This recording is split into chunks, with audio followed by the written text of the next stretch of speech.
Over the years which I've been evolving this presentation, the foremost topic of application requested by my viewers has been for financial gain. For almost everyone, money is a huge contributor to the quality of life. My presentation is all about increasing quality of life, so I'll apply it as advanced financial gain through universal line, using the base fact of the universe to instantly magically materialize money with your invisible magic hand. Yes, I mean real magic out of thin air, not just magic as an enchanting analogy. You may apply this information for self-mastery in any field, even the field of self-mastery itself, yet you'll find that a clear-cut example like money brings home and makes tangible, otherwise rarefied ideas. In my video you'll hear a digital voice instead of my own. I find it more pleasant to repeatedly listen to the material when my personal mannerisms don't divert attention away from the message. All the issues such as, money can't buy happiness, money spoils otherwise good people, are completely overridden by information that raises your personal integrity above every aspect of the universe, while participating richly in any of its variations. You'll see that if money is not a perfect friend under all conditions, and compromises your personal integrity, then your knowledge to gain it is imperfect, incomplete, or unused. It all comes down to who is acquiring money. Here you will find the most complete knowledge available on the web of who you are, and how to use your complete self. What is universal line? To begin with, I define the universe as various rates of vibration. Line bends to make a wave, a vibration, so that line is the universal basis of wave, or everything in the universe. Line is like the ocean that creates waves which come and go. I'll get into that in great detail with the purpose of performing financial gain from the very source of the universe. I'm going to show you how and why you are everything, the entire universe, totality, without depending on schools of philosophy, without science, just examining simple mechanical facts. Then I'm going to have you use your biggest you for financial gain.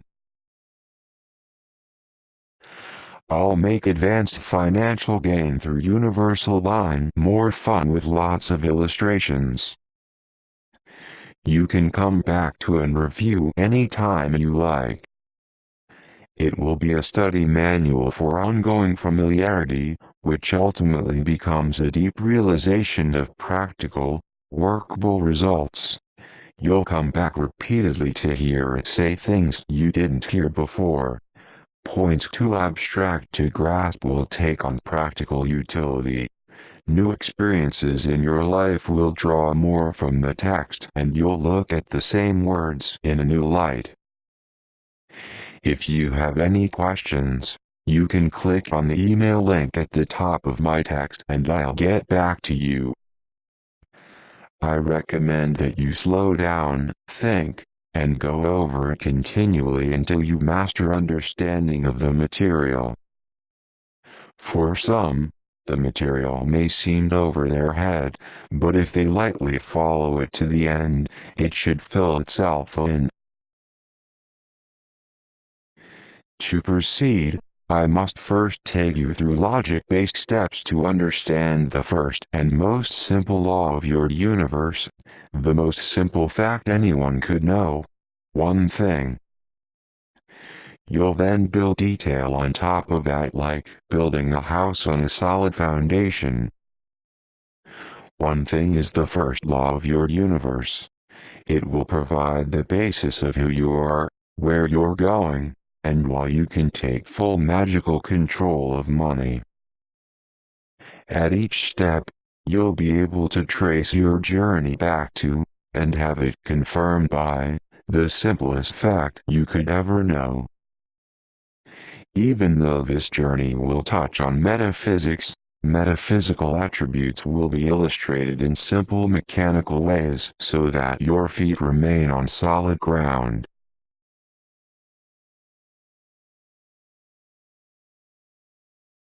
In order to understand why everything is one thing, we need to see how two or more things have something in common.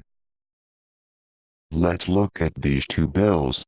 How could you know there are two bills unless there was something in their midst to present them as separate from each other? They have to have something in common to present them as two, some kind of field or backdrop. It's a third thing. Let's take away that third thing. Well, we really can't. It has nothing to define it except a black void. But that black void is still something because it's still functioning to present the two bills as not the bills. Yes, the borders of each bill are still there to define them by themselves, but there's something more fundamental going on. The black void space is providing dimensional relationships. Let's take the second bill away. Now we still have two things. One is the bill, and the other is the backdrop or not the bill. Even one bill can't be presented without those dimensional relationships, because the backdrop is providing placement. The edges of the bill would still have no reference to be recognizable as an object without placement, even if what places it is a void. Pause for a moment to see how this is a no-brainer, if you just give it a little mechanical consideration.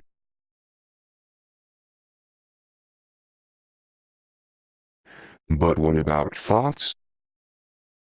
Thoughts seem to be an exception to dimension placement and thus don't need a reference field to define them. Where are they? You can't hold thoughts in your hand or put them somewhere. Yet when you think of the moon, the thought goes to the moon in your thought space. Similarly, you can have an identity sense space, which is even more abstract. So even if the attribute of dimension gets abstract, thought and identity sense follow the same rule of having a common denominator. Back to the bill. We see that it can't exist on its own without being hosted by something more basic. We have one outer round edge that the arrows are bumping up against. The round edge is the boundary which is referencing the dimensional arrows, and without it, all definitions inside would fall apart. There would be nothing to find to perceive or know of. You would lose all your money. How about adding another bigger outside circle in order to reference the boundaries of the black void space? It's the same thing again. No matter how many bigger containers we add, there is no end to them defining the bill. Something without end means no boundaries. Something without boundaries can only be one complete thing. Why? Because an end boundary is required to stop, and then pick up again, to go on to define the second thing. One thing is alone and eternal. Eternal simply means, this is itness. That one thing, the one thing that everything has in common. It's more than the boundaries of time-space which makes it, this is itness. Here I still represent it as a confined black circle because that's what I have to do to symbolize it on a 2D surface. It's timeless, spaceless, non-dimensional, all-pervasive, all-inclusive, and where all boundaries are coming from. Why do I say, coming from? Drop those arrows that relate to it, and what have you got? You take the base field away and the bill is gone. You take away the bill and the base field is still there. So which is the base fact? What's coming from what? What happens when something is timeless, spaceless, non-dimensional, all-pervasive, and where all boundaries are coming from? Again, it's one thing. We might show it like this, where it's the raw material of where everything is coming from, but it's also the very thing that is coming out, not separate like the black hole versus the rays. Here you're still seeing two or more. Again, that's what happens when you visually represent it in a time-space presentation like this video. Why do I say that the hosting field is the very same thing as the objects it's presenting? That's what I'm saying when I say that everything is one thing. All-pervasive means and separate, right? But that would make everything a still void. That's not our experience. The keyword is that this one thing is all-pervasive, because a common denominator, which is one indivisible thing, has no choice but to be all-pervasive.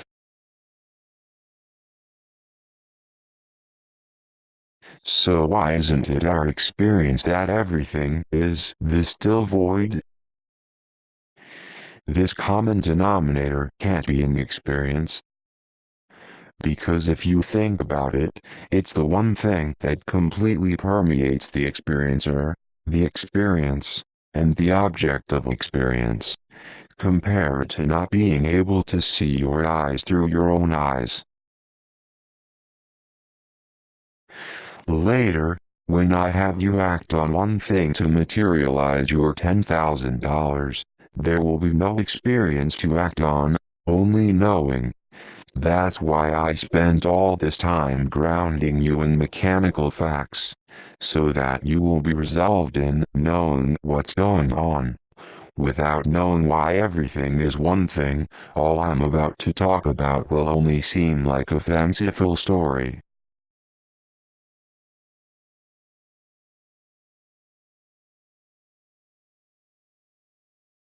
I'll explain a situation which shows how you tend to be misled by seeming separateness. Here in the ocean, there are two jars with their lids off, which contain an equal volume of ocean water.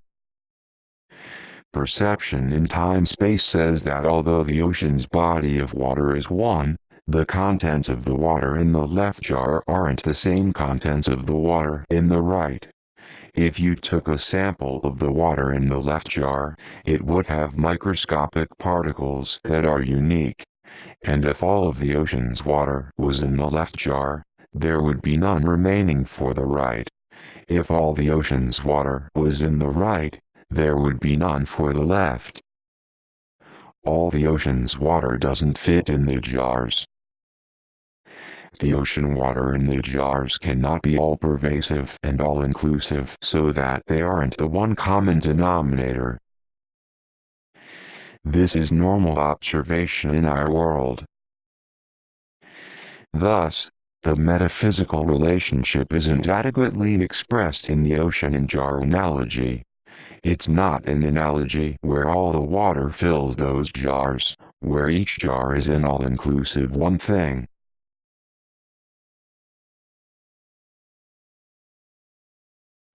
Let's take a look at another jar situation.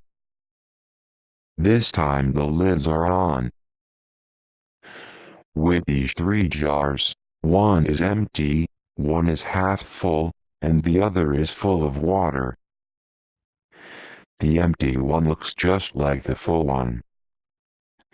You can't tell the difference because the fullness in the jar is all-pervasive. Only a partially full jar can be perceived as less than.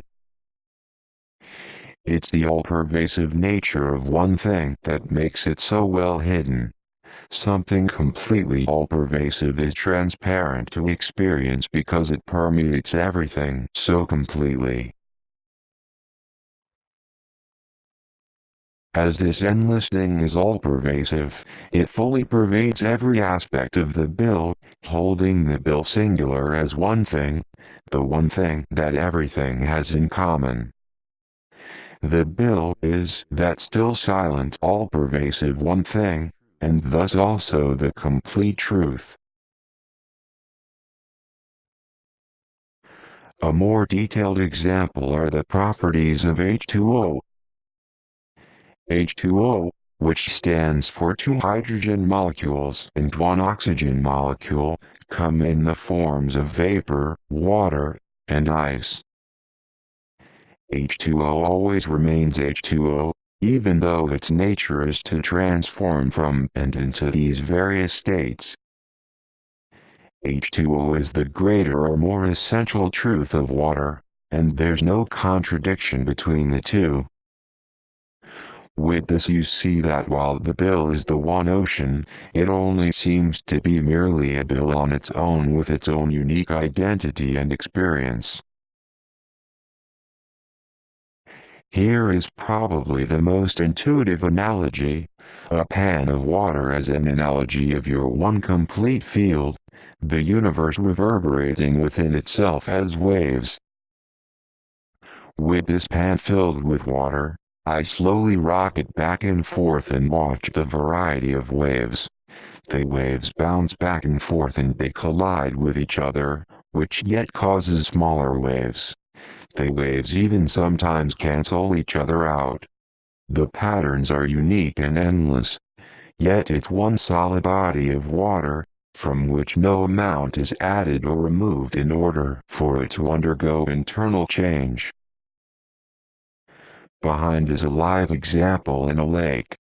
Waves are interfering with each other and canceling each other out.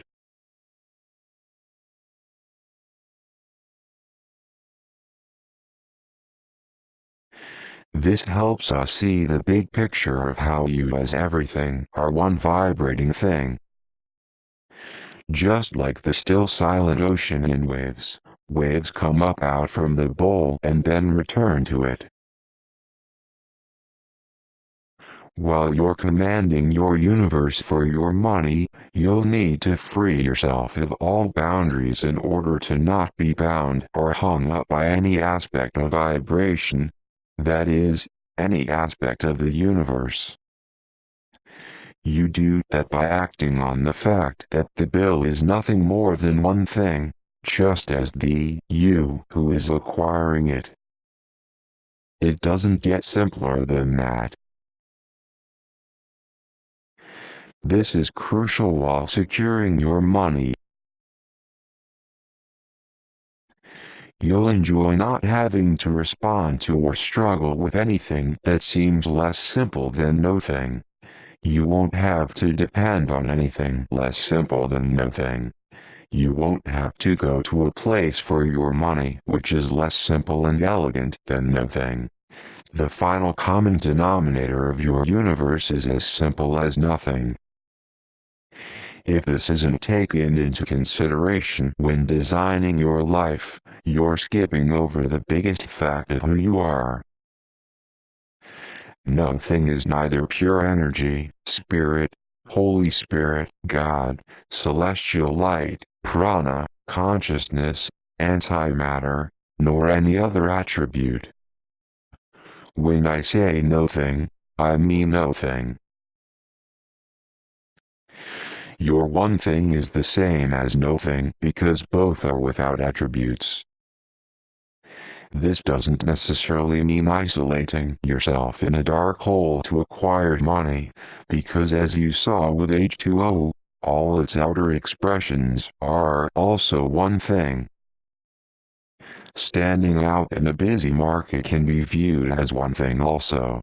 It's just pretending to move around, so that it's also the unconditional source of your money. This flattens the playing field.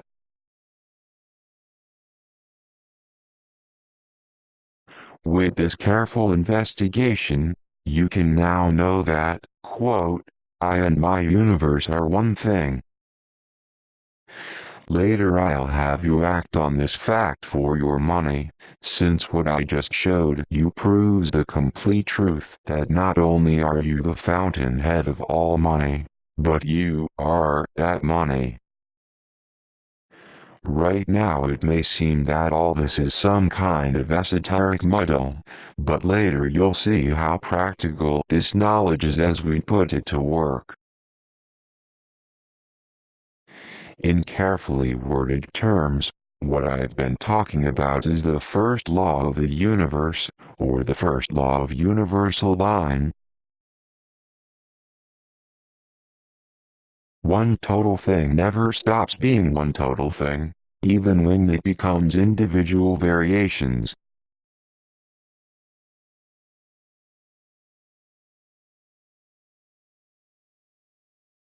When I use the word universe, I want you to be clear what I mean. Most people haven't given consideration to the word universe because they think that it's so big, they could never know what it is. There's uni and verse. Uni as in unicorn, unicycle, uniform, and unison. It means one. Verse as in a poem, a version of something, like a current computer operating system. It identifies a part of something or a changing state. Have you ever opened up a carton of spoiled milk? You smell it and say, whoa, that sure turned. The root meaning of verse simply means to turn. When the sun passes through the sky, the day turns, the seasons turn. When you're happy with your life, you say it turns out well. Universe suggests that one thing turns, that all changes and parts belong to one thing. It suggests that one thing never stops being one thing even when it becomes variations. We'll see how important it is to know that one thing creates your money even when it seems only to do with a lot of parts working together. Let's look at variations from the point of view of wave vibration. I put on a test tone. This is a tone of 50 cycles per second. The audio speaker cone moves out, and then back to its rest state a total of 50 times each second. You can't hear the sound unless the cone starts from and comes back to its rest state.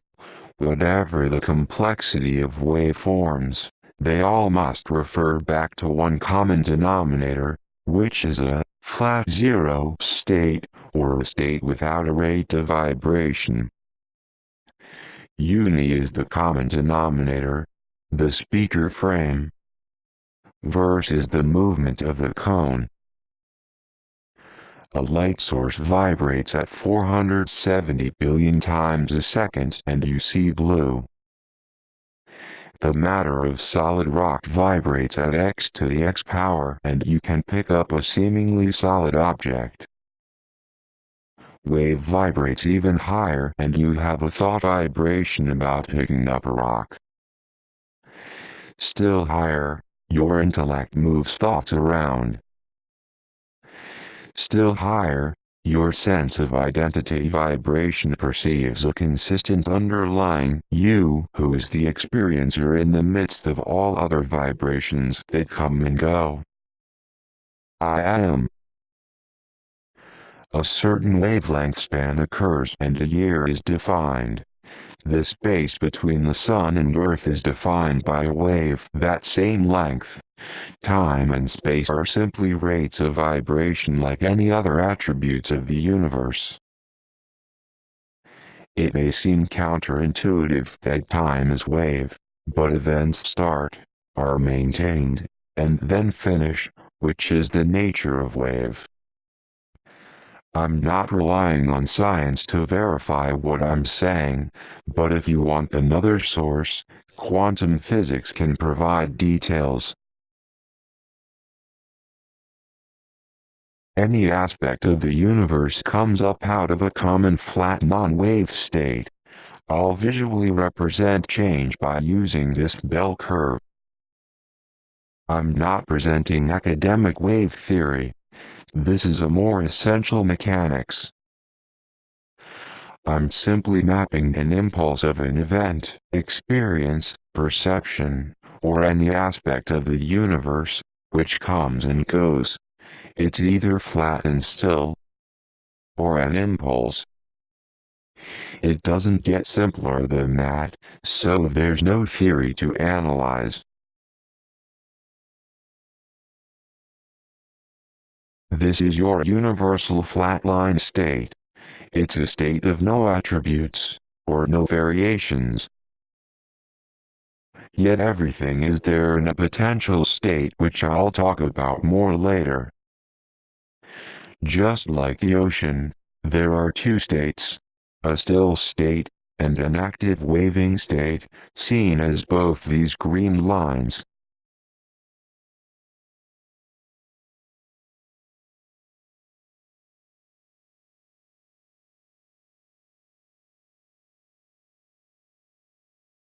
Here is a transparent sphere as a symbol for you as one thing, the universe. I use it because the line that defines its outer shape is one endless turn. Its lack of features renders it transparent. Here you are and your money vibrating as waves from the silent flat zero state represented by the audio speaker. It's the same as the one common flat still field that everything has in common, or you in your silent state, which I represented by the transparent sphere. This is your silent state, your still state. It's a virtual state. I don't mean virtual in the sense of artificial or make-believe. I mean, hasn't yet become. You possess the virtue of wave, which means that you, the possessor yourself, remain flat prior to wave, universal prior to wave. You saw this clearly represented in the speaker cone, so you have an example of your nature in the world. All potential vibration is contained in universal line because it's the source of wave. Whatever money you could acquire a year from now, whatever you'll be doing in the future, you silently own each and every one of those potential vibrations always already right now. I say always already right now because time-space is one of those vibrations you're the source of. You can see that if your state was not universal line, you'd be just another one of those things out there waving as wave, and not the common denominator itself.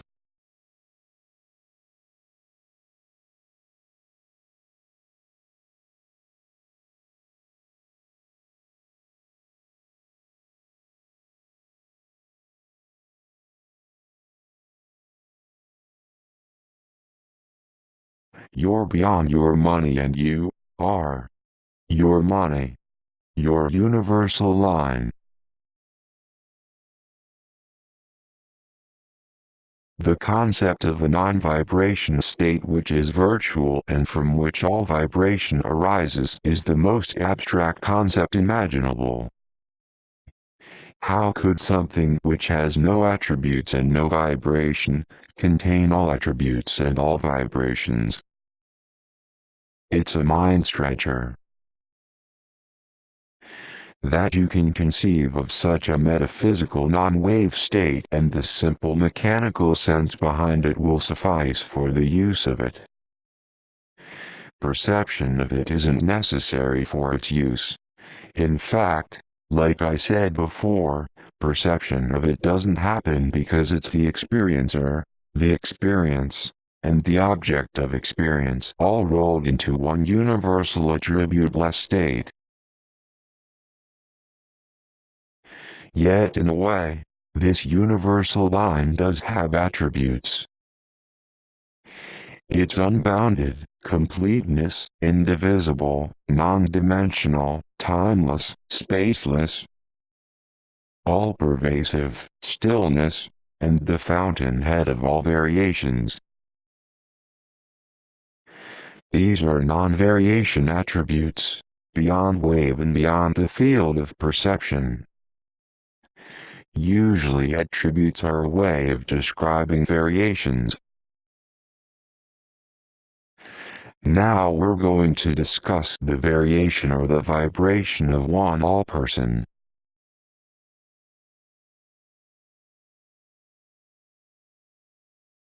The second law of universal line. You as one thing express yourself as a one all-person variation, and you never stop being that all-person, even when you seem to become various beings. You know when you're asleep at night and dreaming, you're all alone within yourself and you imagine all kinds of conditions, people and events. The dream seems to go by itself, but of course there's no one besides you laying there, so that in reality, you're telling yourself a story about things seeming to be real. Let's say you're dreaming about living a life of immense wealth, although, of course, it could be accomplishing anything. There have been times when you knew you were dreaming, but almost all the time you forget and fool yourself into believing it's real. Whatever happens in your dream world, as far as you're concerned, tells you how the universe works. It's the way life is according to your storyline. Let's take 4 possible storylines as they could relate to financial gain. Here, the only limitation is your dream imagination. You know exactly how to acquire money easily so that everything goes smooth and effortless. You get ideas or have visions of how to be wealthy beyond your wildest expectations, and then find that you have the skill to easily acquire it. You feel like a magic hand is guiding you as you acquire money, so that dream-level affluence happens spontaneously and magically. Money instantly permanently materializes out of thin air in front of you as if by an invisible magic hand. Your money is materialized without human hands.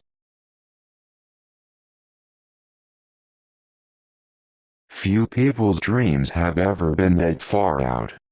However, you can imagine all kinds of far-out things within the dream experience and believe them to be real because you're unaware that it's only a dream going on.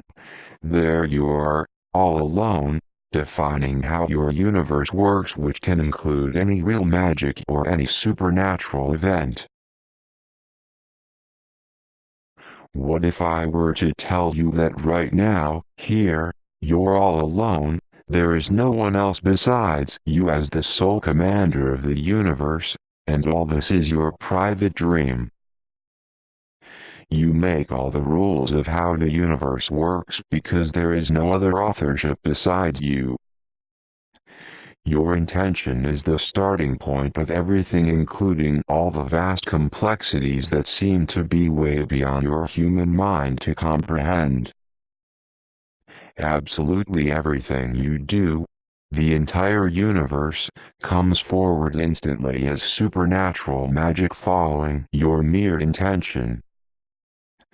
You are the totality of the universe. As absurd as that may sound, I'm going to show you what to look for, so that you can determine it for yourself, so that you have your own conviction and don't have to believe what I've said just because I said it. So on with who you are. You're one all-person. You're the highest state of vibration at which universal line bends, and the biggest wave in the silent ocean. You're the sole commander of the universe. You sitting right there. You're making all the rules or laws of the universe. What you decide is the reason for everything in the universe happening right now.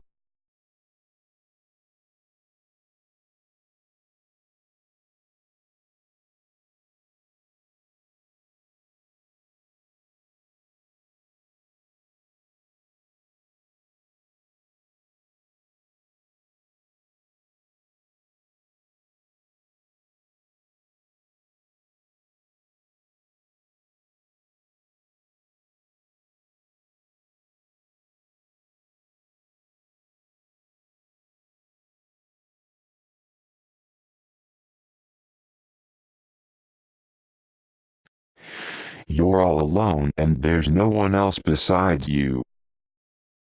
It's all a private dream which is expanding self-awareness, a dream which pretends to be a multifaceted universe. If this statement is true, you're in the midst of an incredible hide-and-seek forgetting game that you're having your universe play back on you. It's a game which makes you seem like only an ant in the scheme of things. There is only you, and then there's you forgetting yourself. You make your dreams come true by your supernatural power. You build your life to order. I'll explain how you're using the full you, your one all-person state right now as much as you ever will, yet you're now unknowingly using it against yourself to provide yourself with all the living proof you could want that such mastery is only nonsense. I'll show you how to reverse this with the simplest, most comfortable thing you could do, and not by trying to remove obstacles or by exerting yourself in any way.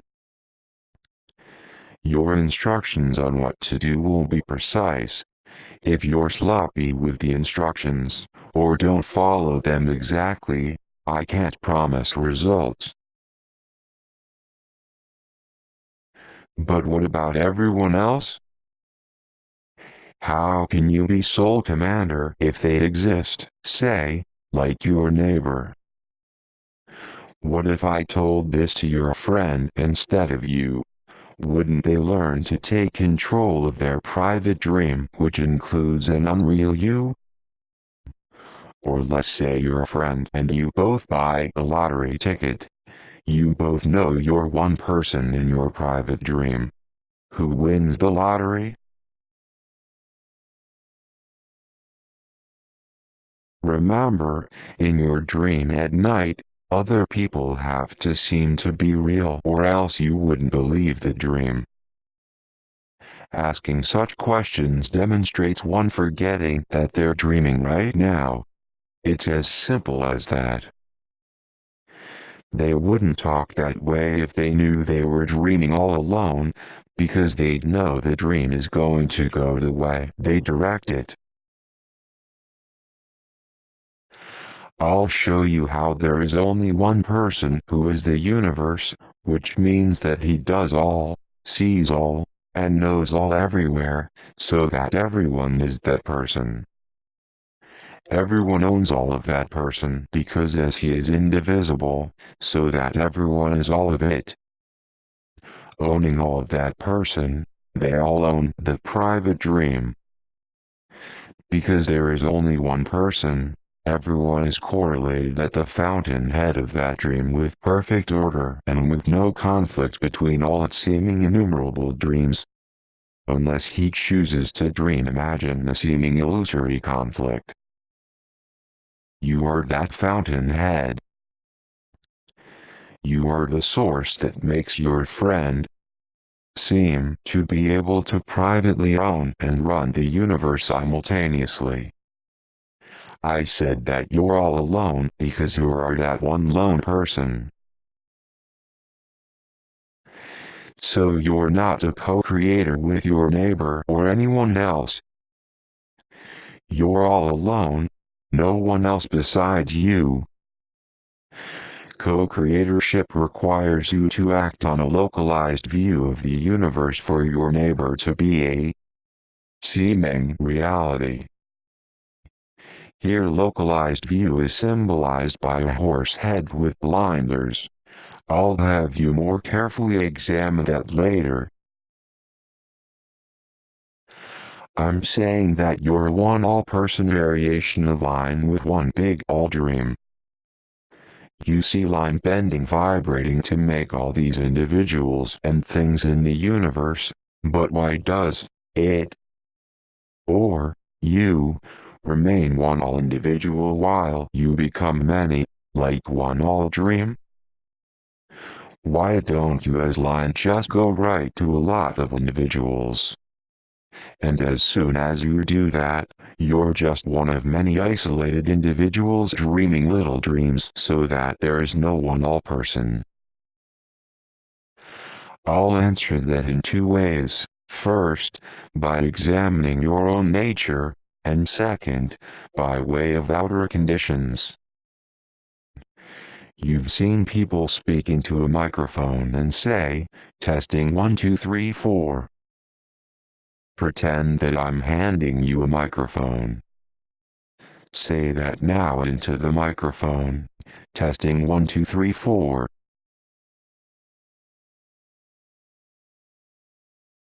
Who just spoke? You may say, I just spoke. Yet didn't universal line just speak? It just bent to speak, didn't it?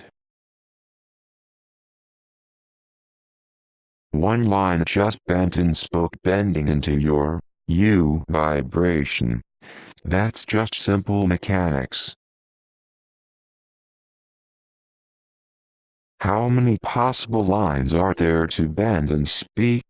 In other words, how many benders of wave are there? Only one, because it's all pervasive and indivisible. The ocean spoke even if it seemed only a wave. Any second line would be a variation, and variations only happen as wave. But that means that line becomes a rock too, but a rock is not speaking and controlling everything as one all person, right? It means that a rock owns the whole of the universe. In your dream, rocks don't speak nor organize the whole of the universe, but that's only your imagined separate dream. They may and others imagine separate dreams.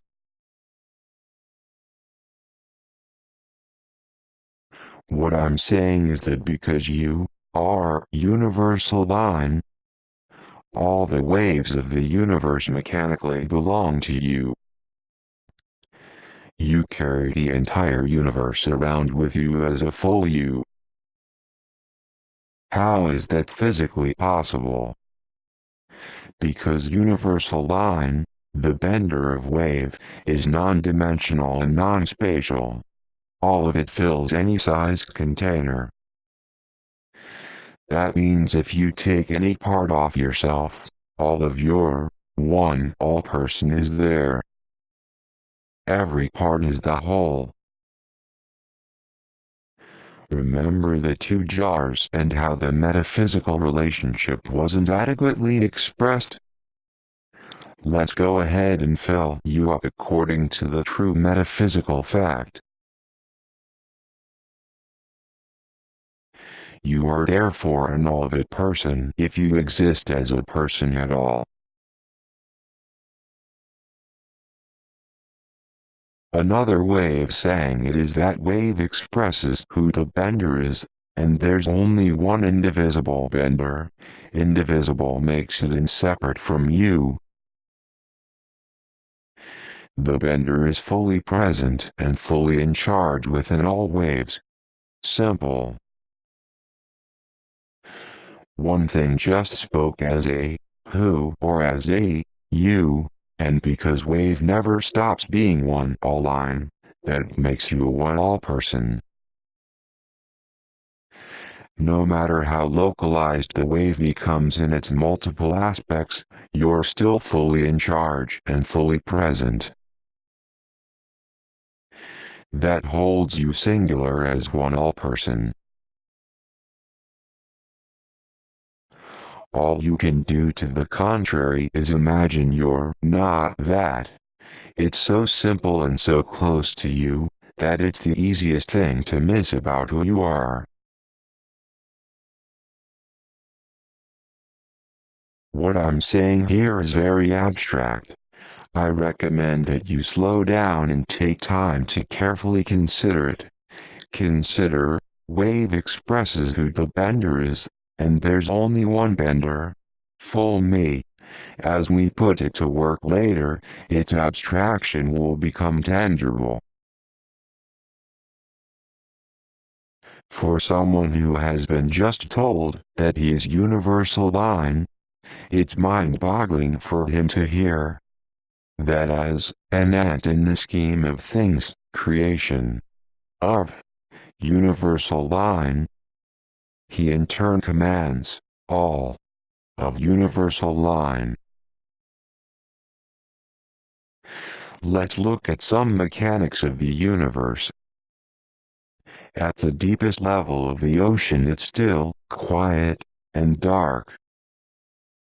As you go higher towards the surface, there is more activity. Finally at the surface there are crashing waves. We could say that there are many levels or layers of vibration from higher to lower, from finer to grosser, the grossest being on the very surface. Let's look deeper into that analogy. In this illustration, higher vibrations form and permeate lower vibrations. When you take your cell phone with you anywhere in your house, a signal is always received, even if the phone is behind a wall, under a couch, and so on. The signal's high rate of vibration, radio frequency, permeates the walls. Higher vibration is always the authorship of lower because it can get to lower.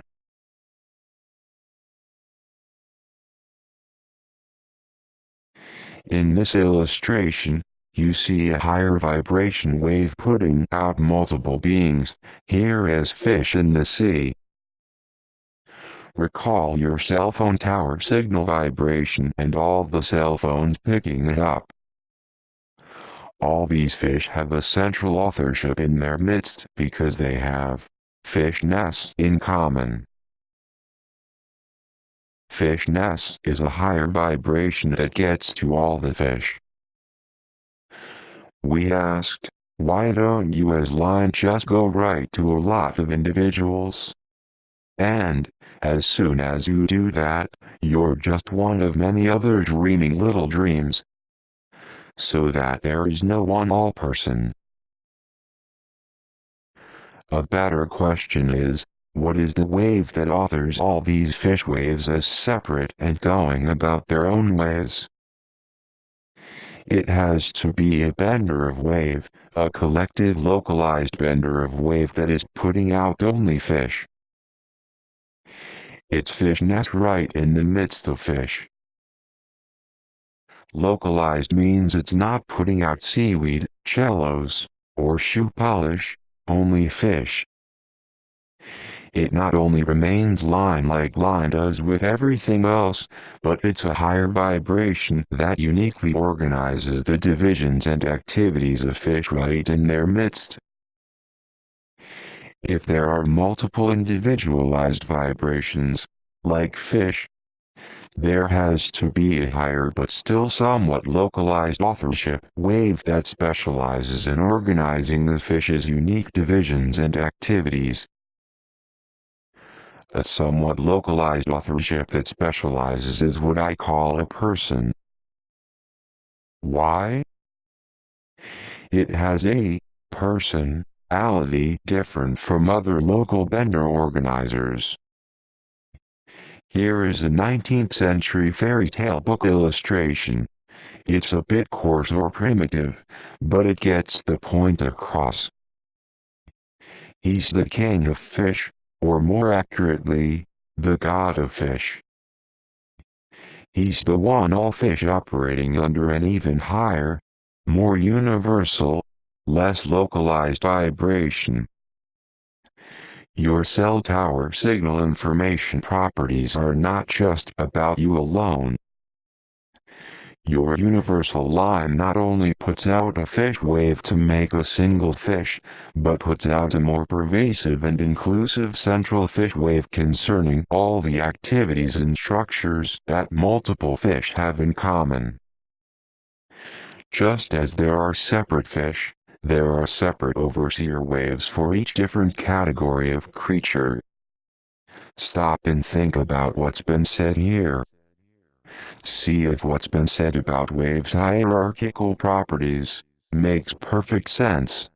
Look for other examples in every aspect of your world.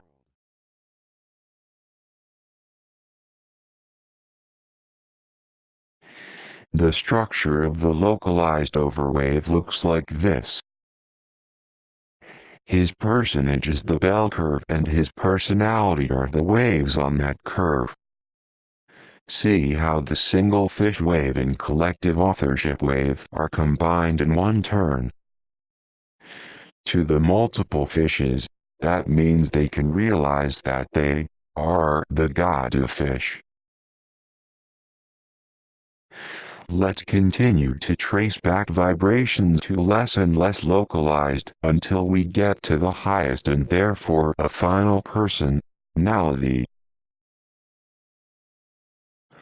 All the oceans on Earth have a localized organizing vibration that holds them separate and going about their own ways. Herein authorship of the sea is painted with forms which humans can identify with. He is called the god of the sea.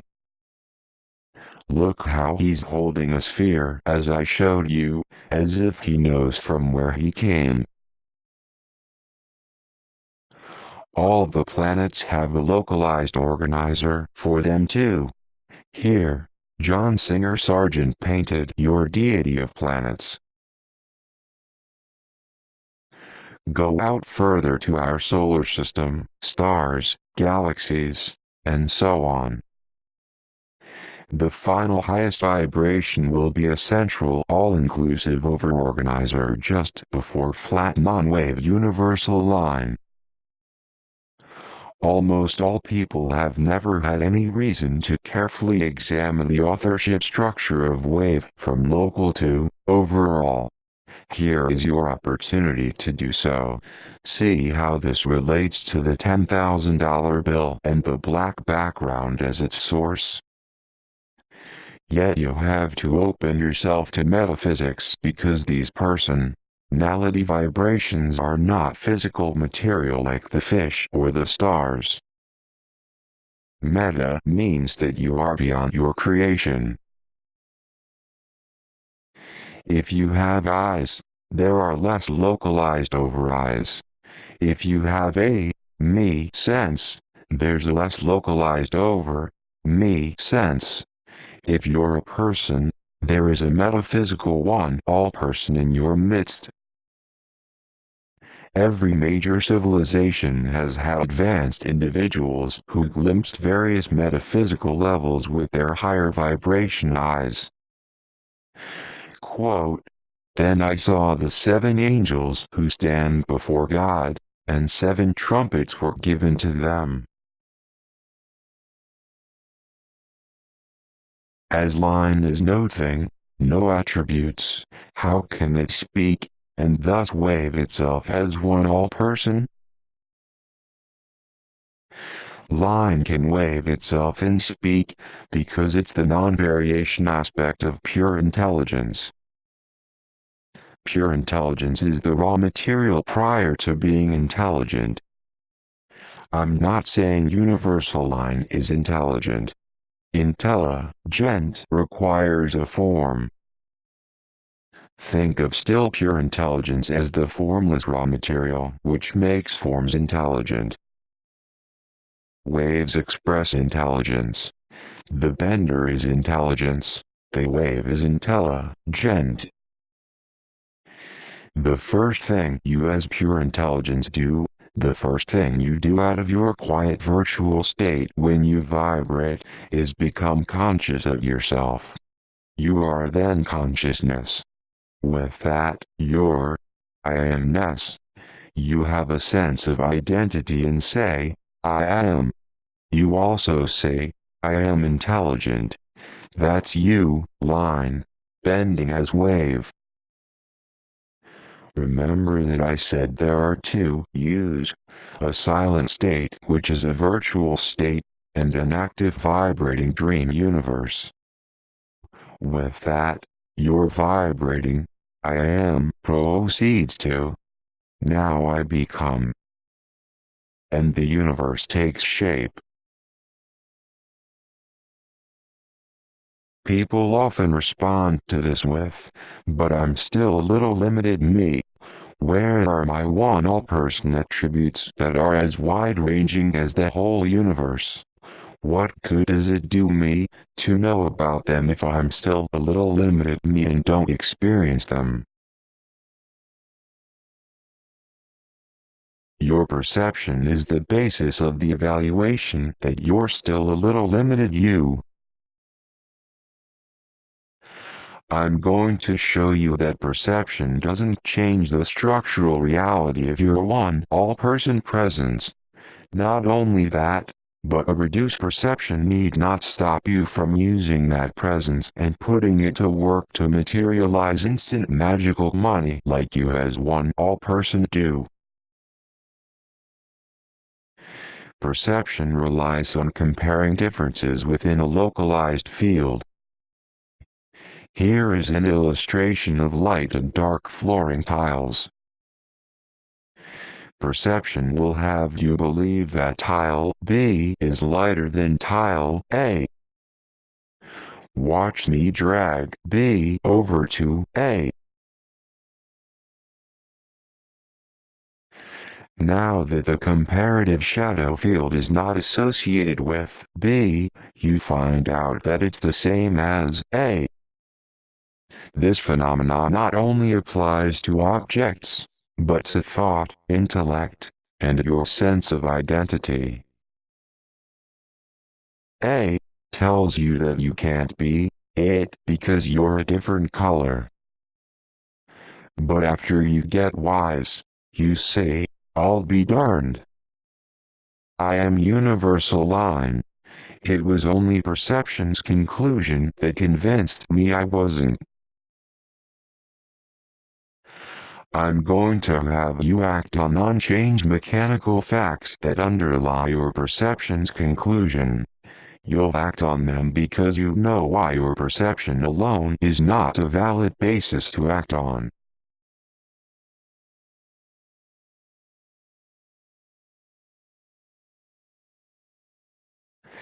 See this hierarchy illustration? You're going to know that the line that bends to make yourself is the very same line that makes one all-person. You're going to skip over all the localized over-organizers, all the relative comparisons that are fooling you into thinking that you're small, and instead, claim your original highest authorship as line. There you'll command your universe as one all-person. You can do that because through universal line, you already are there.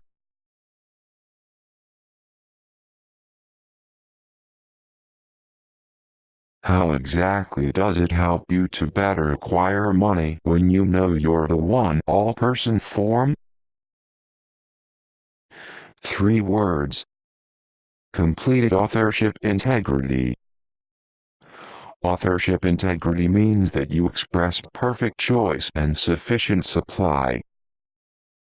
Because you are alone as one all-person, fully in charge of your universe, seeing and knowing everything, not missing anything, you embody perfect choice. As your intention is the starting point of everything that happens, like a dream, then you embody sufficient supply. That means that there are boundless possibilities when you proceed to acquire money. It's your imagined dream world. With this new self-knowledge, your changed imagination changes your world by consciously directing perfect choice and sufficient supply, instead of directing yourself as merely an ant in the scheme of things. Because it's all your private dream, the world is as you are. The super all you says, "Now I become." And your money instantly materializes out of you by supernatural magic, without human hands. The way you as one all-person do everything. This is not the normal everyday experience of authorship integrity. Every day you act on partial authorship integrity. You may go into a store to buy milk. Unless you hand the cashier money for the milk, you act as if you don't deserve to walk out the door with it. If you don't pay for it, the law comes after you for shoplifting, and you go to jail. You bring the milk home and find you took the one with the wrong percentage of milk fat. You now have to question your ability to choose next time. You then go back to the store, but they don't have the one you want. The second store you go to doesn't have it either. Finally the third does. Now you need to be concerned with, quote, "But where will it come from?" The obvious and logical question arises, why would my commanding my universe for the 10,000 be any different if I'm the same person who tried for milk? Why would I be any less a victim of forces beyond my control? You may not put this concept into clear words, but you may walk around holding the concept as some vague sense. It's a perfectly reasonable and responsible stance, that is, without higher self-knowledge. Let's look at why it's so reasonable. Generally, whatever is out of sight is out of mind. Let's again visit the 3 glass jars. One empty, one half full, and the other full of water.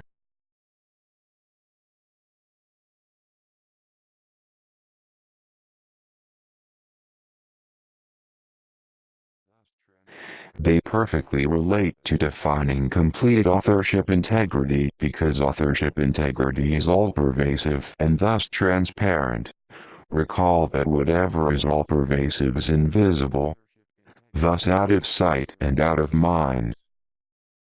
If you could perceive all the details of one all-person, you would conclude complete authorship integrity, but I presume that you're not there yet on your line of expansion. Yet following the example of the 3 jars, you can act as if you are. You may look at the jars in the video, but I recommend that you get your own jars. You can act as if with more confidence, because you're the one who put water in the jars. You know that you won't be able to tell the difference between the left and right, but still know the right is full. Look at the full jar on the right and see that it represents the fullness of completed authorship integrity, then say, as universal line, and one all-person, I now become my $10,000 instantly materialized in full. You'll then hear an issue inside yourself from one of two categories: questionable choice or questionable supply. Choice will have its own two categories: whether you deserve such a thing, or whether it will get you into trouble. The issue of supply is, but where will it come from? These multitudes of complexity arise simply because completed authorship integrity is out of sight and forgotten. The jars are there to solidly remind us why that absence is so.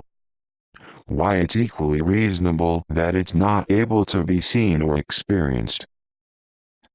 You then act on that reason while commanding. While studying the jars, you may agree with what is happening with them, yet in the heat of command, your conviction gets tested. That's why I advise that when considering them, you test commanding your universe.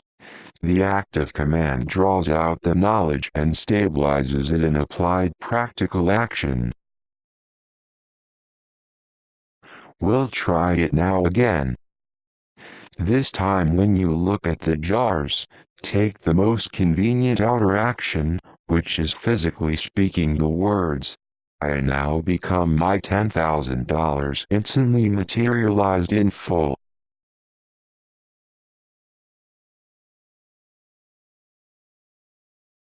By default, the old standard "you" has to deal with feeling ridiculous. Quote, "Why would my command session be any different if I'm the same person who tried for milk?" Now slow down and think. All-pervasive. What does that mean? Invisible. What does that mean? That being so, what if I act as if? Let's hear it again. But wait, why should I hear complete authorship integrity inside myself when I speak? Because it's there, only invisible. Okay. I now become my $10,000 instantly materialized in full. Was your acting as if not enough to dispel feeling ridiculous or a waste of time? That's okay, it's only a lesser degree of familiarity.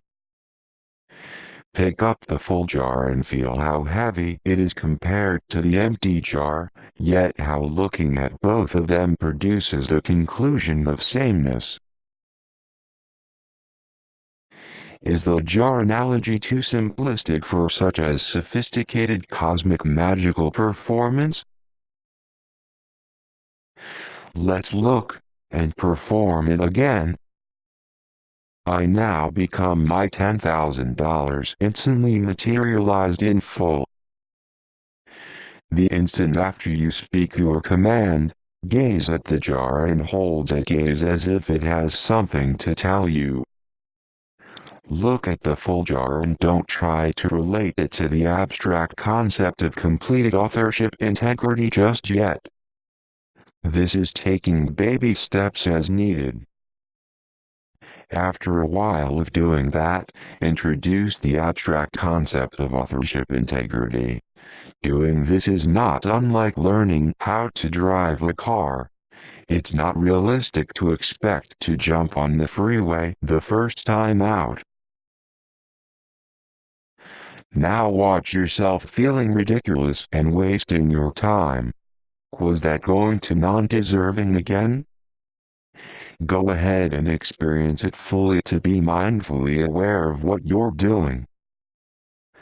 Now look at the full jar and see what it has to offer to change your mind. You'll get used to it like anything else.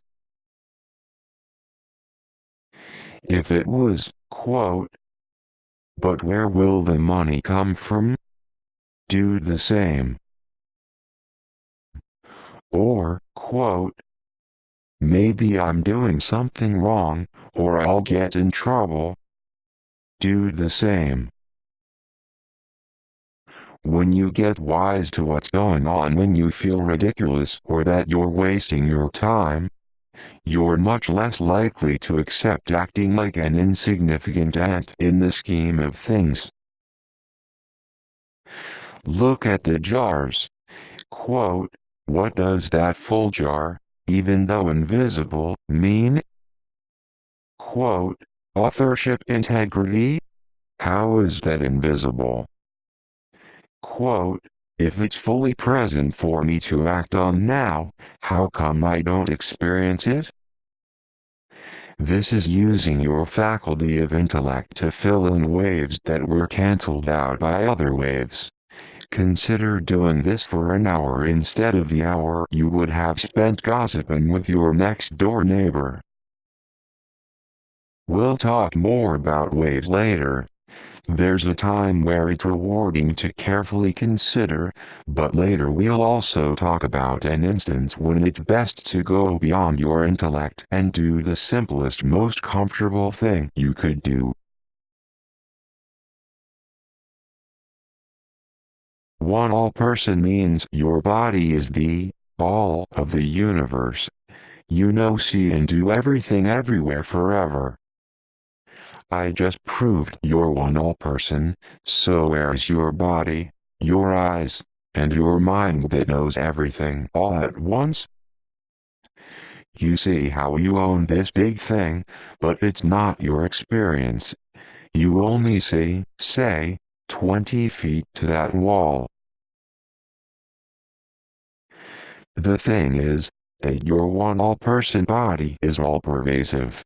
As we saw with the jars, whatever is all-pervasive is invisible. It's your all-pervasive nature that makes the rest of you so well hidden. This is why I said that your perception isn't a valid basis for conclusion. Then what is really true? The truth is that which does not change. The field of your perception is constant change. I'm going to have you act on truths, the non-changed attributes about you that I mentioned earlier. But one all-person is a high vibration change, and I just said that all change is not true.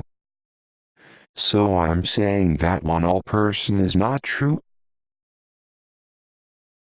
That's correct. Only your universal line virtual state doesn't change. We'll be dealing with truths that are more completely true than others. Remember that we're here talking in order for you to acquire money in a manner that's more far-reaching than you could have ever imagined. We're going to put these various levels of truth in their proper order and proper perspective, so that you always have a foothold on the most complete truth while dealing with lesser complete truths. Dealing with lesser complete truths is what you as one all-person always have done and always will do in your universe, but you never forget who the dealer is. Universal line.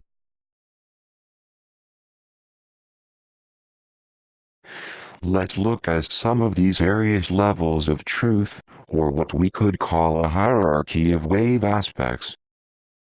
I said that higher vibration is always the authorship of lower. In this diagram, I show a hierarchy of waves. Your wave aspects include the following. 1. Forms of physical matter. 2. A thought vibration. 3. Intellect, the vibration which moves thoughts about like figures on a chessboard obeying a hand. And finally, 4. Identity sensor, meanness, the vibration which underlies the intellect. To help understand intellect, when you're playing chess, you decide your move. Then you reach out your hand to make the physical matter of the figure move about. Intellect cannot exist without the underlying aspect of me-ness supporting it.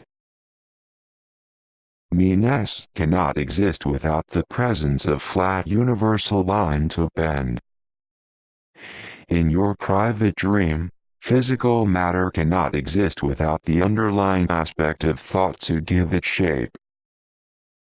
That's why we have to call your physical world merely a dream. Everything is your intention.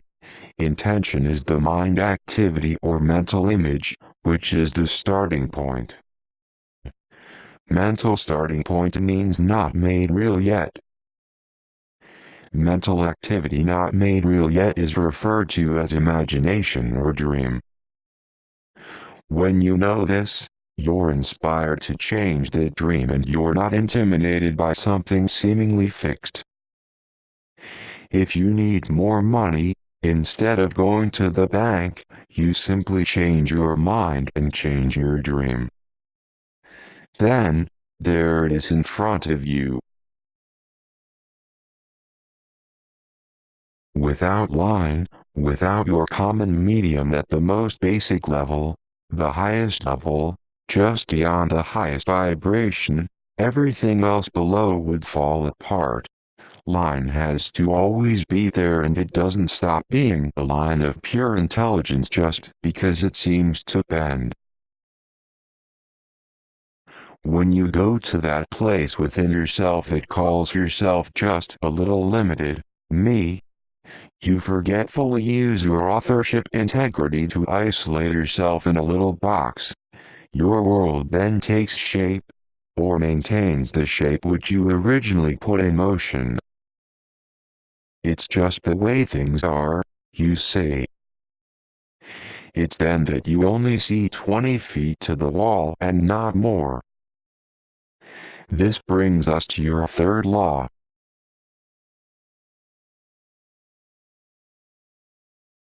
Your third law of universal line. In your completeness, you as one all-pervasive person have no place to expand, so through reduced perception, you pretend to stop being yourself and experience yourself as isolated recipients of variations. You as an emerging localized realm being. Here I answer how come. You as one all-person, forgetfully isolate yourself in a little box. Think about the big picture.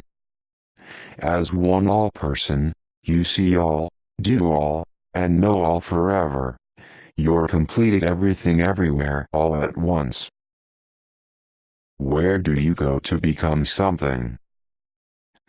You're already anywhere you'd want to move to. There's no place to expand.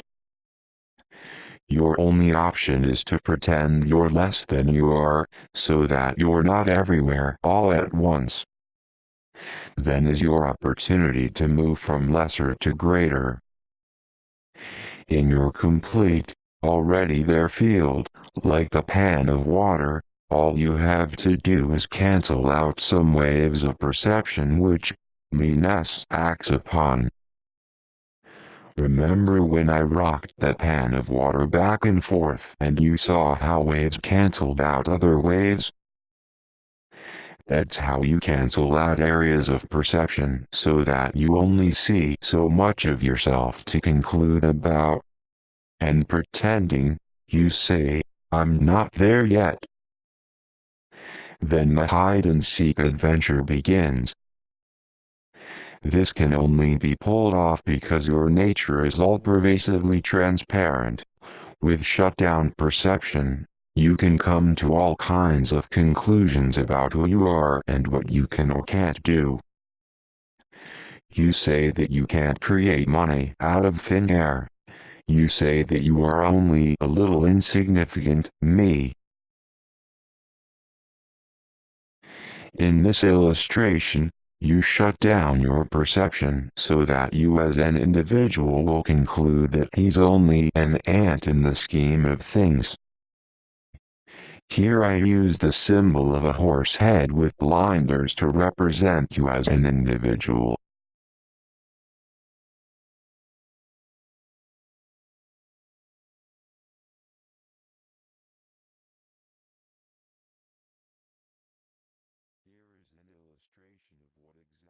Here is an illustration of what exactly happens, which is easy to confirm from your own experience. You open your eyes as a newborn in a realm of narrow vibration bandwidth to find only so much, a little box of life. You then act on what you know based on that absence of the big picture. Who am I? Why am I here? What's all this? How do I survive in the midst of it all? As you progress on a journey and get older, you respond to those questions by seeking validation from the experiences that have shaped your world so far. By validation, I mean justifiable, relevant and meaningful. Because I got my MBA in business. Because the stock market went down. Because I was told money was evil as a child. Because I don't have enough capital for a startup. Because money always seems to slip through my fingers. Because I only have $100 in my bank account. Because I've never studied metaphysics to create. And so on. In this way of thinking, if you want to mold your universe to advance financially, rather than molding unconditionally from universal line, you wait for validation or a prerequisite situation which signals you to go ahead. Until you get your realm's validation, or what's required, you repeat, I can't, unless. I'll call this adventure your expansion opportunity, since you didn't have that opportunity when you were everywhere and everything all at once. I'll give this state a name and call you an emerging localized realm being. Emerging because as you move in your world, one thing leads to another to learn and experience more and more. Localized because of only so much form and influence. Realm because your location is confined to a definite time-space. This should all be starting to make sense, not to mention that what I described is your experience. Let's get back to the detail of what your one all-person form is like. Remember this image from earlier. At deeper levels of the ocean, vibration is finer, higher, more still. One all-person is the highest rate of vibration. It's so high, that for all practical purposes, it's solid like line. There is a word that will be useful. Spirit. You've heard the words, Spirit of Christmas. It suggests a presence behind the scenes organizing everything. In Charles Dickens' Christmas Carol, illustrations and movie characters in conventional time-space attempted to show what he looked like. Your one body has a high vibration eye that we could call a spirit eye. You have a spirit hand that moves things. You have a spirit voice that speaks in everything. It's made out of this high vibration material which permeates all slower vibrations. Spirit comes from the Latin, spirare. To breathe. It's an apt word because it suggests an almost intangible flow that is life-supporting. To give you an example of how something can be more abstract, when you say a person has a fiery personality, obviously there are no physical flames there. Fire can have a more abstract presence. Your one all-person eyes are not physical. They function more abstractly. Being more abstract, they can instantly see anything, anywhere, anytime. Vision which is not bound by time-space, ranges into abstraction. Your voice and hands function similarly. This diagram shows how you put yourself on a path or line of expansion to go somewhere. If you think about it, there is only one place you can go if you keep discovering. You eventually bump up against and acknowledge the full you. The fully open eye means that you again see with your spirit eye and know yourself as one universal line.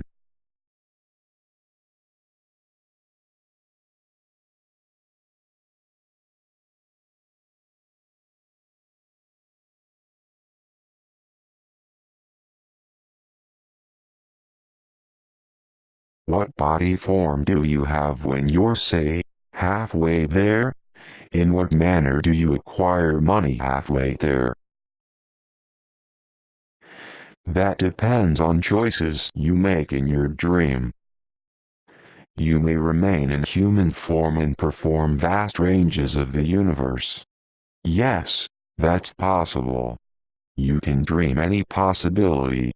You may ascend from your human form and take a deity form. A deity form means you have an unbound expanse spirit body that fills vast realms.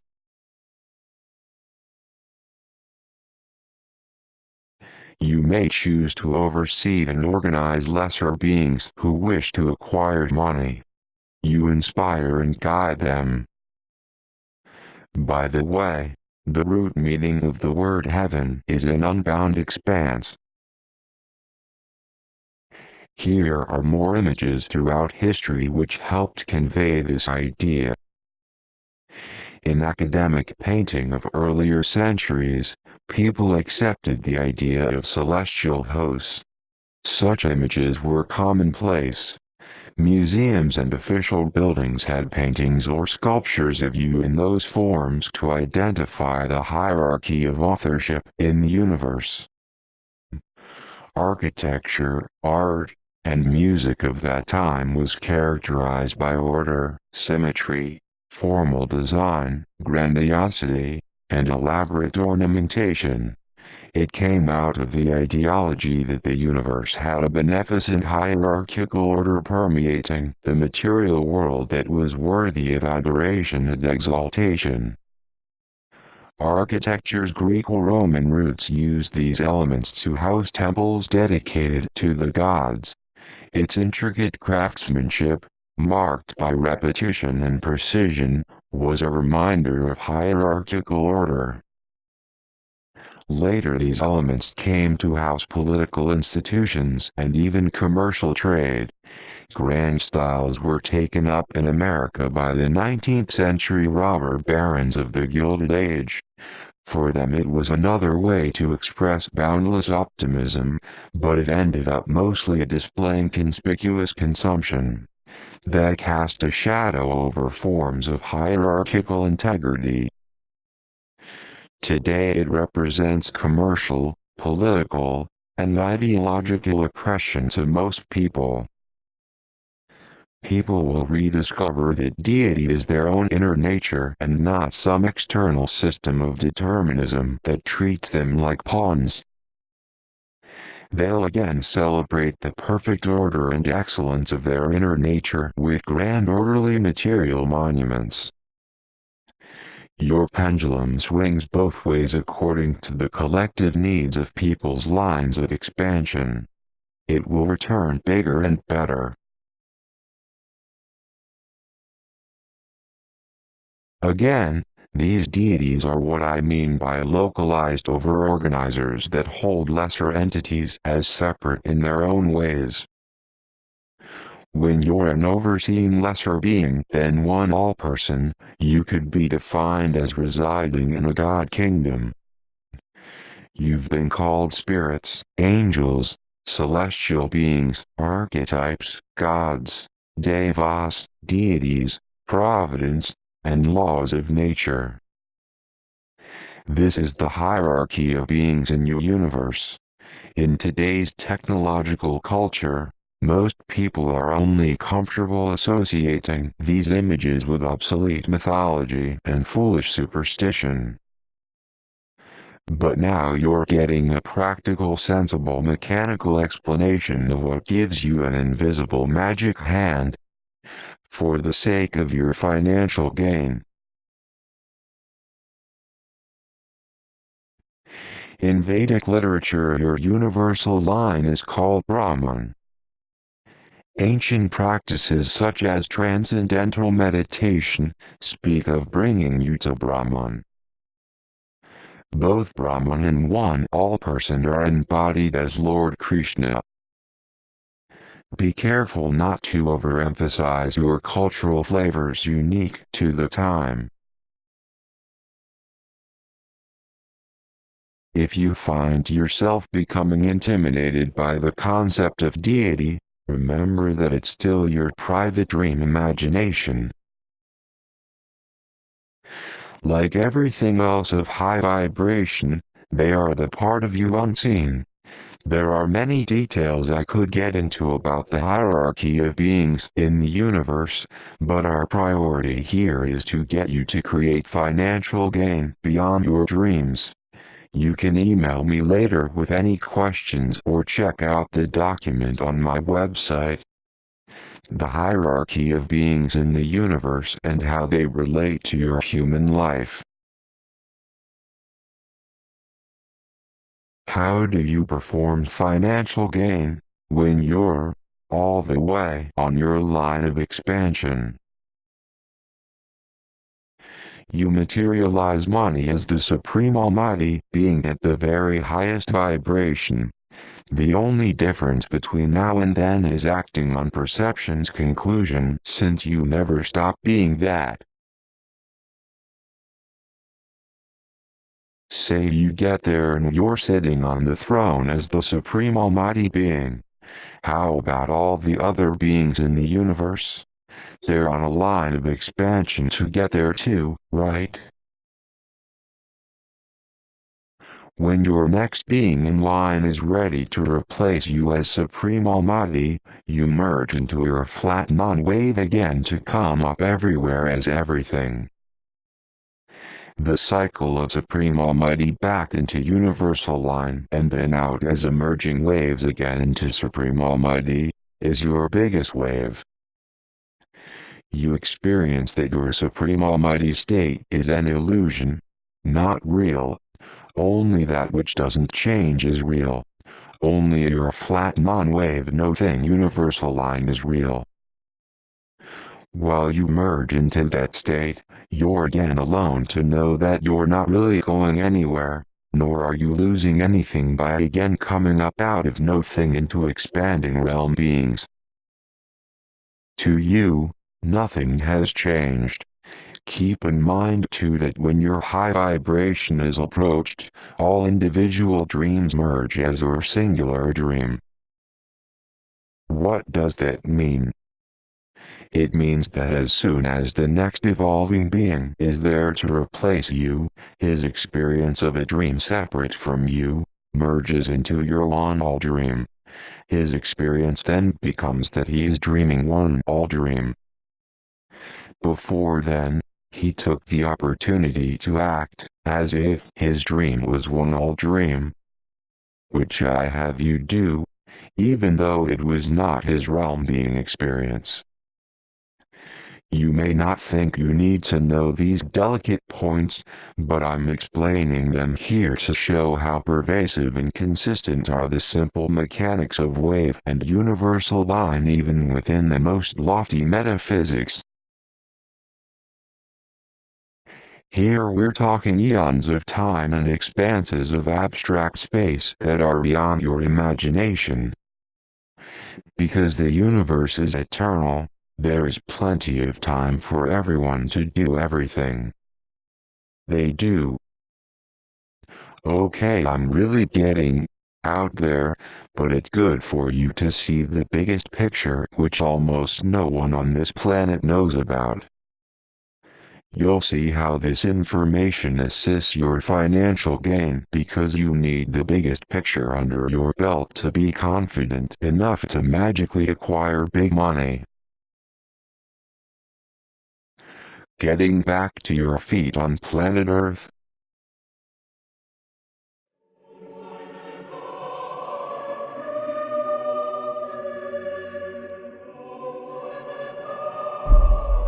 In your private dream, you have lots of days where things go wrong. Money slips through your fingers, you don't make it to the bank on time, you mess up your checkbook, get distracted, and so on. It's not like you sat down and said, okay, now in my private dream I'm going to have an off day. How and why do those things happen? Let's see if there isn't something beneficent going on behind the obvious. While I answer this question, I'm going to make clear the hierarchy of truths and maintain them in their proper order. More incomplete truths will be below your most complete truth. There are layers of truths. In this way, everything is true. Here is a pyramid to symbolize them. At the top is an eye symbolizing seeing all. I'll answer what happened from the top down. 1. Nothing happened, there is only flatline nothing. Everything else is simply an illusion of perception and not true. 2. Everything that happens is in your best interest as your perfect always already plan. If you could see all the details of the universe, you would do exactly the same thing. All alone, you only do what you love to do. 3. Right now, all alone, no one else besides you, you're simply telling yourself how your universe works and believing your own story. It happens that I have off days. Whatever you call your universe, then it becomes. 4. You did something to violate your laws, your rules of procedure that are in place to guide you on your line of expansion. You received the consequences of your violation. This was organized by your host overseer support system, celestial beings in heaven, who execute all your rules and maintain the path of your evolution to make sure that in your adventure, you finally return to the complete you. 5. You're learning life's lessons the hard way. 6. You just had an off day. Shit happens. Smile. 7. The world is chaos. Everything is ultimately against you, and you're doomed to failure in the end. Fight it the best you can, and sometimes you'll get temporary wins that make life more worth living. Let me tell you the conversation between characters to help you understand how all 7 are true. Farmer Sod. I know the earth is flat. We cut a path through those hills starting from side to side, and the road is as flat as a ruler. When it rained, the water just sat there and didn't flow off end to end. I know, with every fiber of my being, that the earth is flat. Dr. Hardball, geologist. Yes, Farmer Sod, what you say is true, but there's a more complete truth that's beyond your perception. The Earth is a sphere of minerals held together by gravitational force. You just need to know what to look for so that you can confirm it for yourself. Let me show you how to track the movement of the stars, and then with a telescope, watch ships proceed toward you on the horizon. John Paolucci. Dr. Hardball, the Earth isn't just a sphere of minerals held together by gravitational force. There's a more complete truth beyond your present perception. The Earth is at the center of the universe within you. The root meaning of the word Earth is outer condition. You're sole commander of a metaphysical dream called the universe, and the Earth is an outer condition of your indivisible universal mind. Let me show you what to look for so that you can confirm this for yourself. How everything has one thing in common, and that you are that thing. How that thing is more than time-space, so that all of it fills the container you call you. How your totality makes you one all-person in charge of everything. Our final character is Reverend Biblybelt. Reverend Biblybelt takes John by the arm and points to a tree in the distance. So you think you're God, huh? Look at that tree over there. Did you create that tree? He expects to know. John Paolucci. Yes, not only did I create that tree, but I created a fabric of identity for myself to forget the details of how I did create it. I created reduced perception so that it would be easy for me to conclude that I didn't. Now there's a place for me to expand into more perception, until perception confirms that I'm sitting on the throne as the Supreme Almighty who makes everything, including trees and you.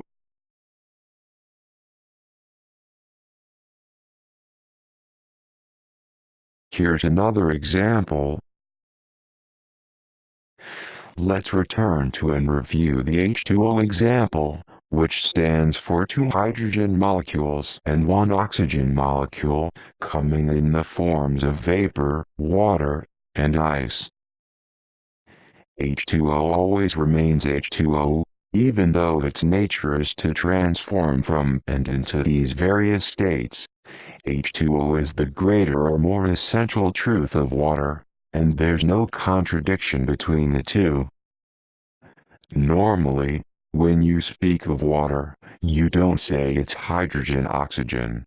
That's because in the context of localized interaction, there's practical utility in making the distinction of the lesser truth, as they're called in any of the forms, solid, liquid, or gas.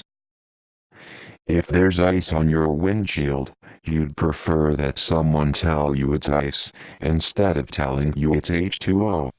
Then you'd know to use an ice scraper. There's practical utility in making the distinction between greater and lesser truths.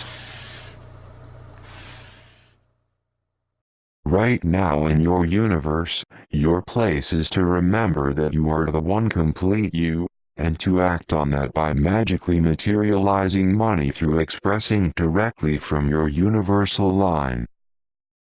Another time you merely may have told yourself that shit happens and to just bite the bullet. Both are simply different spots on your line of expansion as an emerging localized realm being.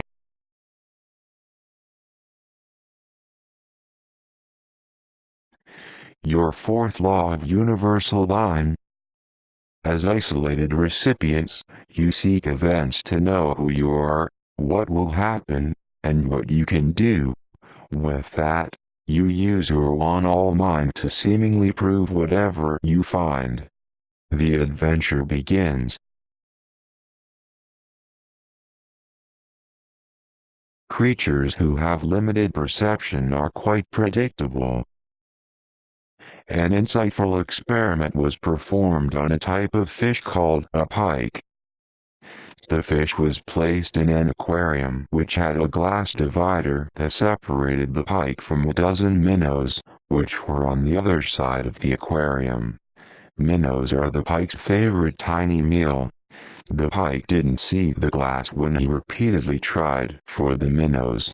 Each time he tried, he slammed into the invisible barrier. Finally, after a few days of failure, the pike quit trying. The protective glass divider was removed so that the minnows were then unprotected. Predictable? The pike didn't try to eat the minnows even when they swam right up to his nose. People won't be bothered by someone who tells them that they're sole commander of the universe, even when the truth is right under their noses. Everyone seems to know how life works on this planet. Assisting further with this cover-up, beings who know their sole commander are self-sufficient. They see the big picture and thus tend to keep to themselves. Are you not clever?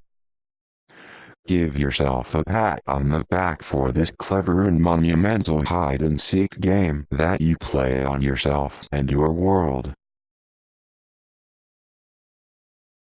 You may be motivated to ask, are there many people on this planet who can materialize money as one all-person? It would sure give me more confidence if I could meet one. Yet this is what I mean.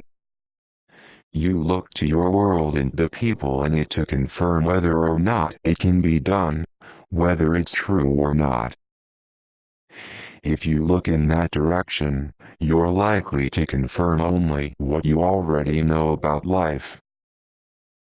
Conditions always follow what you know. You need to look at the metaphysical fact of yourself as one all-person, act on that knowledge, and then you'll know and live it regardless of any perception, event, or experience. Here I'm steering your attention in the proper direction. I'll show you an illustration of the mechanics of how you prove what you know. I'll call it the proof loop. Here is the illustration. In number 1, you conclude who you are based on localized perception.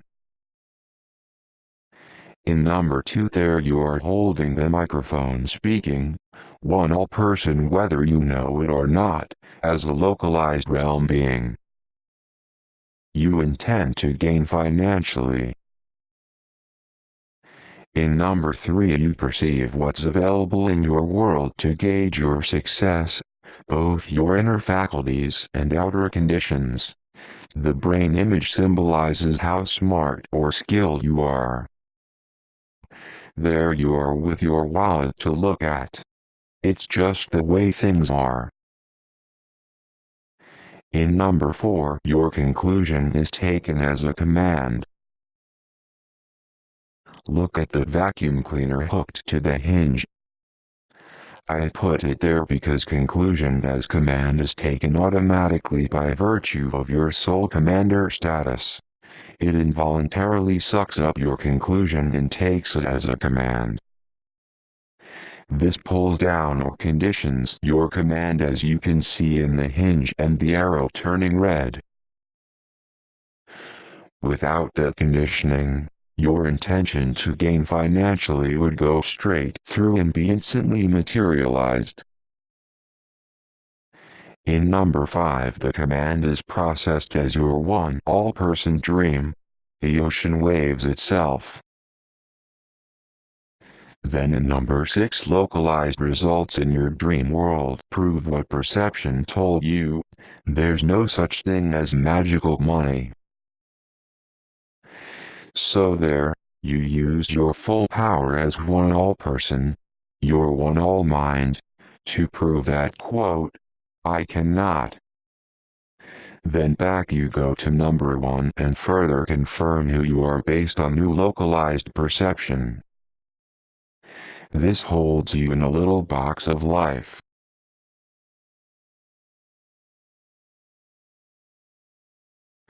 Later we'll see that number 3 boils down to your core beliefs about how the universe works or how personal transformation works.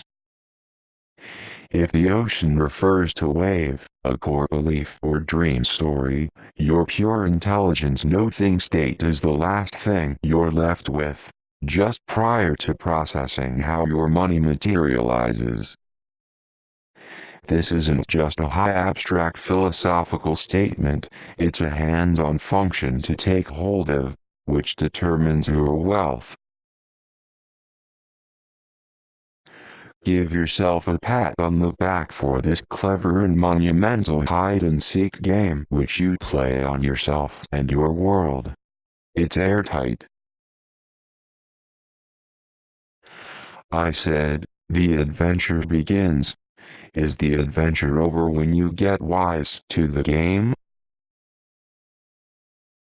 Actually, the real adventure begins. The really great financial game begins.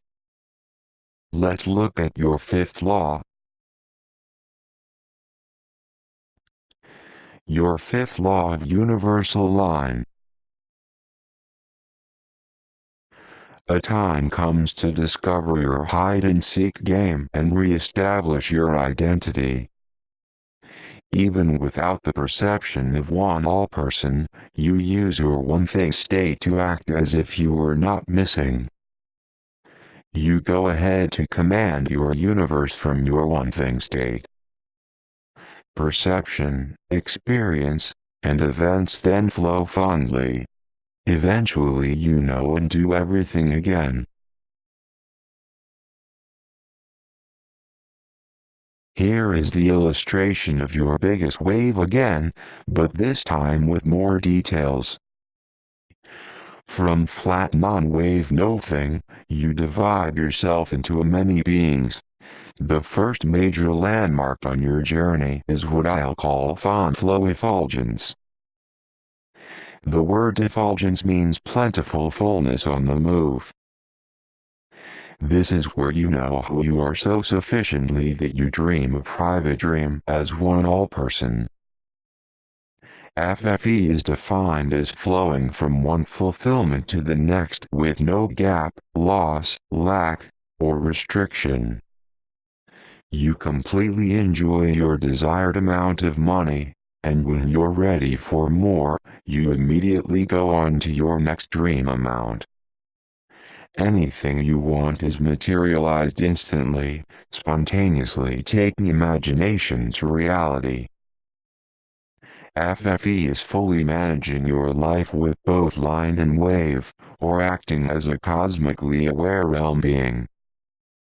You live expanding dreams that are unimaginable in scale. Notice that the progression of FFE realm beings overlap. That's because in the God Kingdoms, who is Supreme Almighty or who is not, becomes subdued with their holistic stance. You may think, but if I can materialize anything there, why go through the channel of money? Why not just materialize things money can buy? You as one all-person have no reason to have to do anything. You act for no reason at all except to enjoy who you are. Reasons for things happening, the nature or system of the universe, reside in the field of wave. All waves are systemic or systemic wave. There are no such attributes in your attributeless universal line state from where you will materialize money. You're going to take the option to go for your dream money for absolutely no reason at all except to enjoy that you're sole commander of the universe. That's how you as one all-person do everything. You as one all-person are playful with money because you don't need it more than any other attribute of the universe. At this point, the statement, "money can't buy happiness," is completely irrelevant. It only belongs to people who ignore who they are. This will put an end to all the negative limiting ideas about money which you're likely to have grown up with. A fond flow effulgent creation of money can take many forms. You know exactly how to acquire money easily so that everything goes smooth and effortless. You get ideas or have visions of how to be wealthy beyond your wildest expectations, and then find that you have the skill to easily acquire it. You feel like a magic hand is guiding you as you acquire money, so that dream-level affluence happens spontaneously and magically. Money instantly permanently materializes out of thin air in front of you as if by an invisible magic hand. Your money is materialized without human hands. Now is the time to put what you know to work to command your universe. Why can you, as one of Universal Line's creations, control all of Universal Line? Ask yourself, who is asking this question?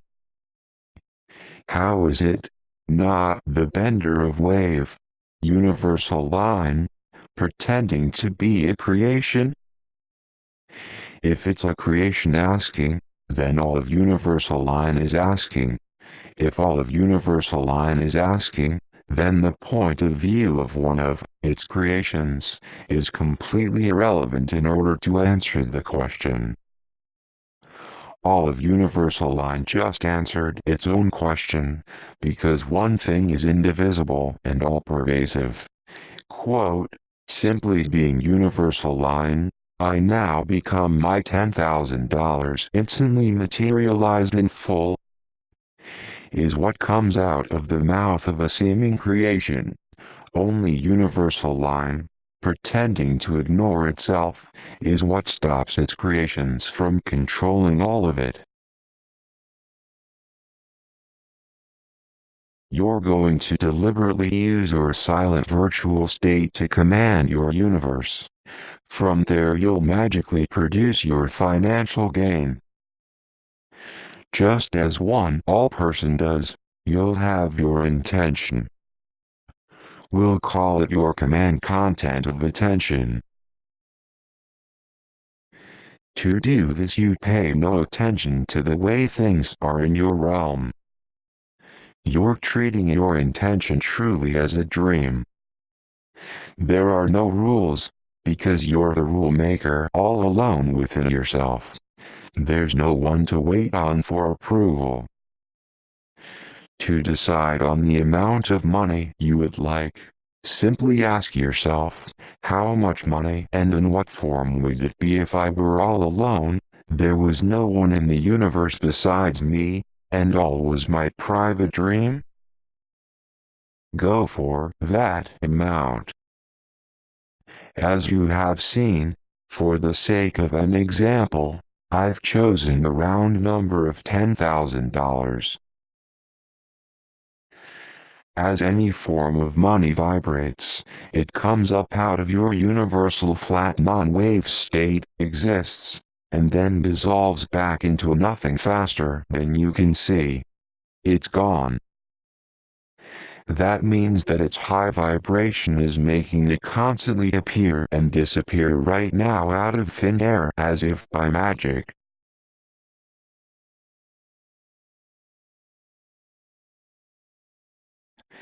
You may consider a dollar bill source as a series of governmental policies, manufacturing and distribution steps to the place where you exchange it. But just as I told Dr. Hardball and Reverend Bibley-Belt, a more essential truth is that it magically comes directly from your quiet flat non-wave state, the same place your thought waves about it are coming from. In other words, you have a real magic show going on in front of you all the time, and according to how much of the universe fills you, All of it? You're the magician. Is that enough real magic for you? Doesn't that make you more comfortable and inspired to deliberately materialize 100% magical money? Let's say that you want $10,000 in the bank. Right here and now you don't know the details of exactly where it's coming from. All you know is that you want it. Or let's say that you just want all your finances to be taken care of beautifully, overflowing elegantly, nothing required of you. If that magic is possible, then someone who knows more than you is necessary to make it happen. If you don't know, then who does? As one all-person, you know, see, and do everything everywhere forever. Here I'm talking about what you now perceive as the part of you unseen.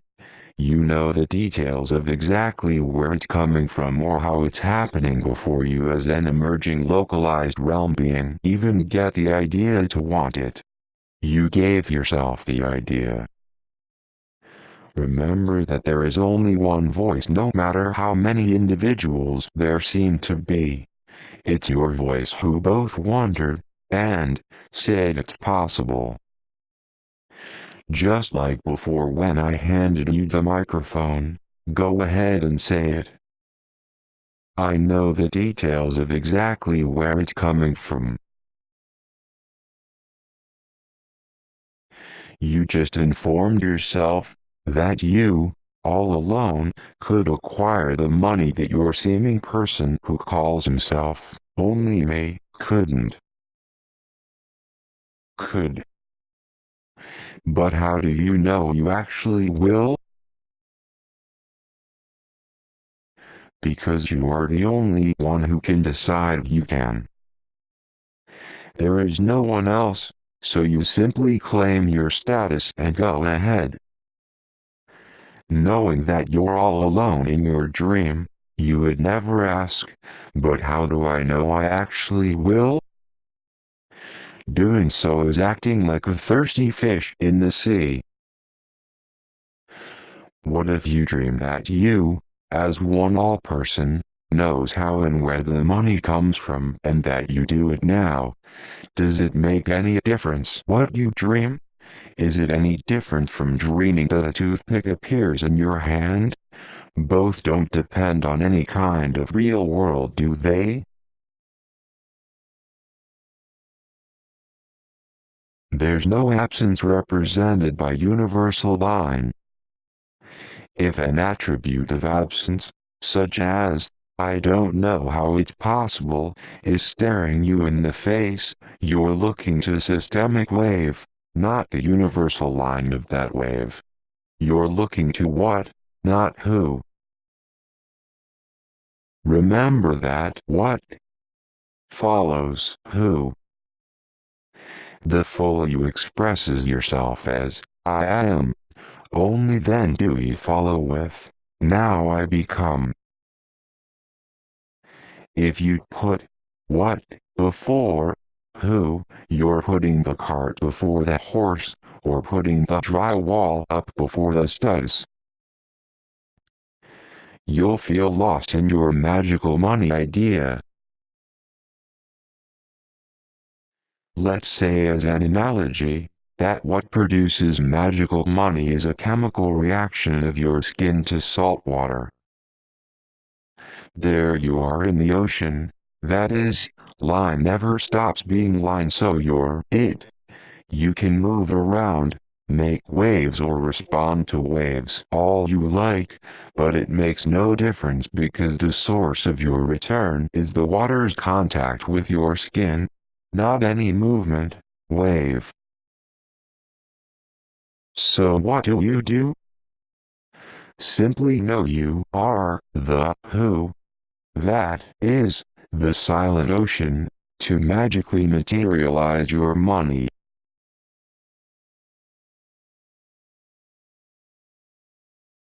Mind, intention, purpose, and appropriateness are revealed as soon as wave bends, because their experience is also a wave.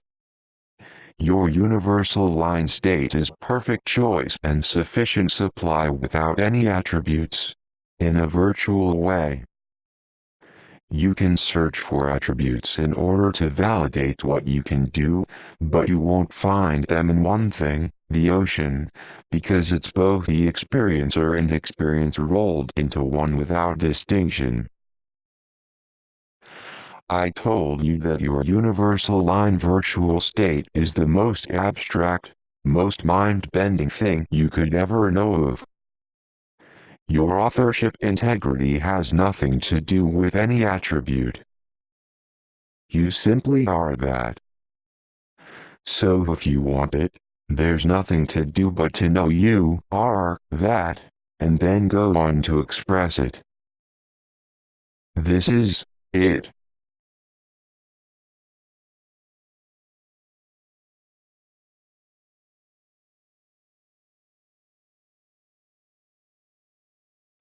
If you're ever unsure what's going on, this is what's always going on in a nutshell.